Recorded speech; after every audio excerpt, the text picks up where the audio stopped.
Добро ден и добродојавте во последната епизода на Мистериозните папки за оваа сезона. Денес ќе пробаме да дознаеме што стои зад мистериозните видеа кои искочија пред неколку години на YouTube, каде што илјадници луѓе тврдат дека слушаат мистериозни звуци кои доаѓаат од небото.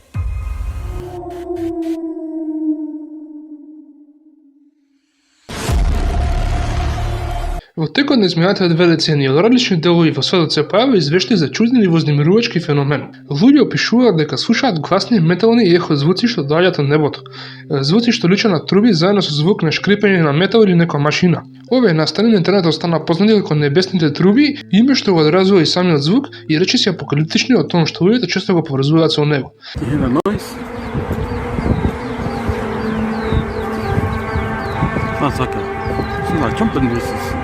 Thing. Ooh, is it like a... Wow, looks like it has a Една од причините зашто феноменот толку брзо привлече внимание е тоа што извештаите не се ограничени на еден регион. Слични звуци се снимени или опишани на места толку далечни како Киев, Едмонтон и Братислава.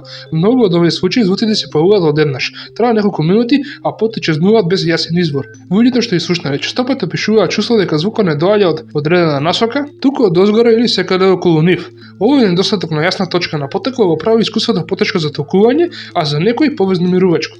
Во неколку широко споделени снимки звукот има низок резонантен тон, понекогаш менувајќи го темпото, речиси како далечна сирена или голем метален предмет што се влече по површина. Распространетоста на овие снимки, особено на платформи како YouTube, одира голем улога во претворањето на изолирана локална случка во глобална дискусија. Видеата поставени од различни земји честопати звучат премногу слично, што ги натера многу луѓе се прашуваат дали го слушаат истиот феномен или едноставно толкуваат различни звуци на ист начин. Поради ова се разви широк спектар на теории, некои засновани на наука, а други беа пошпекулативни. Едно од најчестите објаснувања вклучува природни атмосферски процеси. Научниците сугерираат дека одредени временски услови можат да предизвикаат звуците да патуваат на необични начини. Температурните инверзии, например, може да ги свиткаат звучните бранови назад кон земјата, дозволувајќи звуците од далечни извори се слушаат многу појасно во обичаеното. Во овој сценарио, она што луѓето го слушаат може и воопшто не потекнува од небото, туку тоа може да бидат индустријски звуци, градежна активност или дури и далечен звукосообраќајот, изменето од атмосферата. Друга поврзана идеја се фокусира на геолошката активност. Некои истражувачи укажа на можност за мали сизмички настани или движења во земјата кора, кои произведуваат нискофреквентни звуци кои може да патуваат низ земјата и во воздухот. Овие звуци, понекогаш наречени земјани стенкања, не се секогаш забележливи, но под соодветни услови, тие би можеле да станат звучни и да добијат необични акустични карактеристики.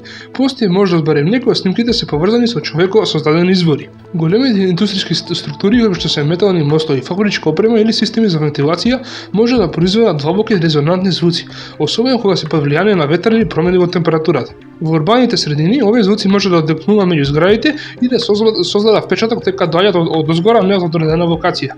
Дополнително, некои експерти го покрена прашањето за манипулација со аудио или погрешно толкување. Како што видеата циркулираат на интернет, станува се потешко да се потврди нивната автентичност. Во некои случаи слични звучни ефекти се последени до изменето или повторно употреба на аудио, што ја зголемува можноста дека не секој широко споделен пример представува вистински необјаснен настан. Сепак, ова не мора да ги објасни сите извештаи, особено оние каде што повеќе луѓе на истата локација опишуваат дека слушаат нешто необично во исто време. Надвор од научните објаснувања, феноменот привлече и пошпекулативни толкувања. Некои луѓе ги поврзуваат звуците со религиозни или апокалиптични идеи, особено поради сличноста со трубите опишани во книгата на Откровението. Во тој контекст звуците понекогаш се сметаат за символични или дури буквални знаци на големи глобални промени. Иако овие толкувања не се подкрепени со научни докази, тие одразуваат колку силно звукот може да влие на перцепцијата, особено кога не може лесно да се објасни. Друга теорија вклучува големи технолошки системи. Некои сугерираат дека звуците би можеле да бидат поврзани со експериментални проекти што вклучуваат атмосфера или електромагнетна активност. Често се споменуваат организации како HAARP, иако нема потврдени докази што ги поврзуваат таквите програми со применените звуци. Сепак идејата опстојува, делно затоа што самите звуци изгледаат непознати и тешко се поврзуваат со секојдневни извори.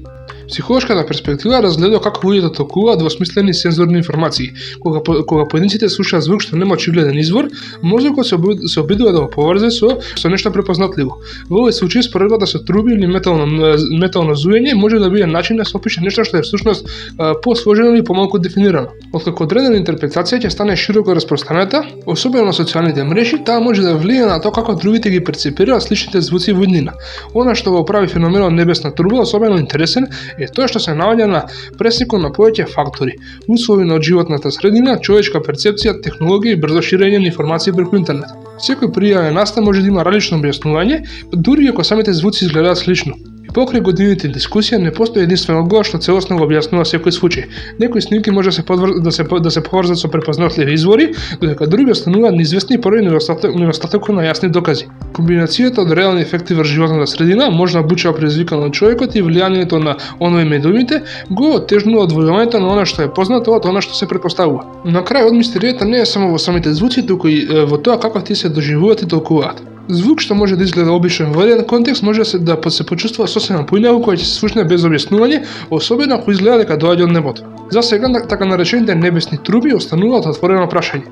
Тие се потсетни дека дури во свет каде што повеќето феномени може да се измерат и објаснат, се уште има моменти кога нешто едноставно како звук може да го предизвика нашето разбирање за тоа што слушаме и зошто.